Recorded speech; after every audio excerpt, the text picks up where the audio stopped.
आचार आचार आचार शिकारपुर जो मशहूर आचार लाजवाब आचार अदा। हाँ भाऊ बाबा 300 रुपया भाई। शिकारपुर जो मशहूर आचार आहे, मुरब्बो भी आहे, चटनी भी आहे, खटी मिठी भी आहे, मिर्चन जी भी आहे, कातर भी आहे, हर क़िस्म जी आचार आहे।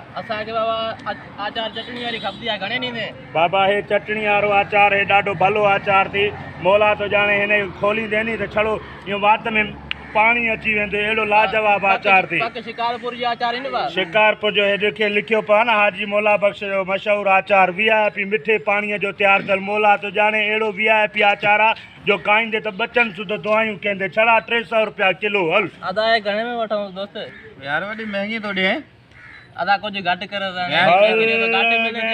300 रुपया भी महंगी आहे। कुछ घट करे बाबा फाइनल घणा वठदो बाबा हूँ 350 रुपये में खपाइंदो तो को 300 रुपया तो वठा तो रियायत तो आहे। एडी महंगी आहे 100 रुपये में ॾेन वठदा हाँ वो बा सच चंदा आहिनि त खयो खपे न ॻोल्हियो लभे न। अदा बस असा असा वठदा जोड़े पाण घणो ॾींदे 100 रुपये ॾींदा एदा वठ। अल्लाहु अकबर 100 रुपये में बाबा मौला बख्श जो आचार न मिलदे। बाबा असांखे मिलदी आहे न उते अरे बाबा रुस्तम मोड़ ते उहा नकुली आचार थी घर खणी वेंदे त छड़ो कारी हूंदे।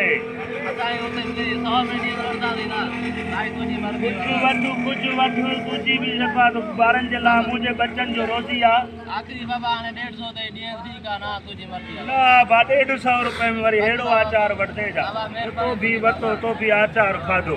आचार आचार आचार भलो आचार लाजवाब शिकारपुर जो मशहूर आचार भाऊ बाबा 300 रुपये जो आहे।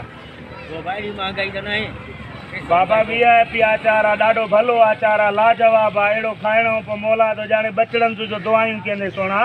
यार 300 रुपया किलो वठो मत असांखे बि कॾहिं न ॿुधो आहे 300 रुपया शइ बि त आहे न पोइ लोकल शइ खाधी हूंदी नी तो बि फ़क़ीर साईं। हाजी मुरा बख्श जी यार 100 रुपया न उहा नकुली माल खाधो हूंदो तो बि वतो छॾेसि बि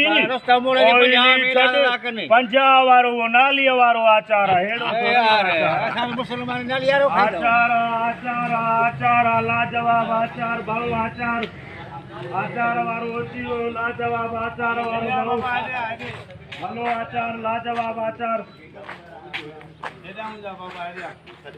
आचार वारो बा शिकारपुर जो मशहूर आचार आहे कंहिंजो पीला आचार आहे आचार आहे साहब आचार आचार शिकारपुर जो मशहूर आचार चटनी आहे मुरब्बो आहे तेल जो आहे सुरके जो आहे जेको चई ॾिए केरु आचार आहे कंहिंजो पीला आचार आहे ओई लीड़े ओ अल्लाह साईं मां तो चवां आचार तू चई कंहिंजो पी लाचार लाचार छाजो आहे आचार आचार शिकारपुर जो मशहूर आचार खटाण खटाण खटाण खटाण खटाण चटी मिठी खटी मिठी खटाण कीअं थो ॾे 300 रुपया 300 100 रुपये 300 रुपये जी आचार आहे भलो आचार आहे। वो अॻे दफ़े बि होॾे ॾिनो हुई जेको आहे किनी अंदरि कारी आचार निकिती हुई उहा ओॾो रुस्तम मोड़ तो किनी मिलदी थी हिते भलो आचार उहो बि तूं ॾिनी अरे धिका छाजे लाइ धिका न ॾे अरे धिका न ॾे रोज़ी तो कयां धिका न ॾे अरे रोज़ी तो कयां धिका अरे धिका न ॾे हल बाबा हल हल बस तव्हां बि वतो आचार ॾेह ॾिठो।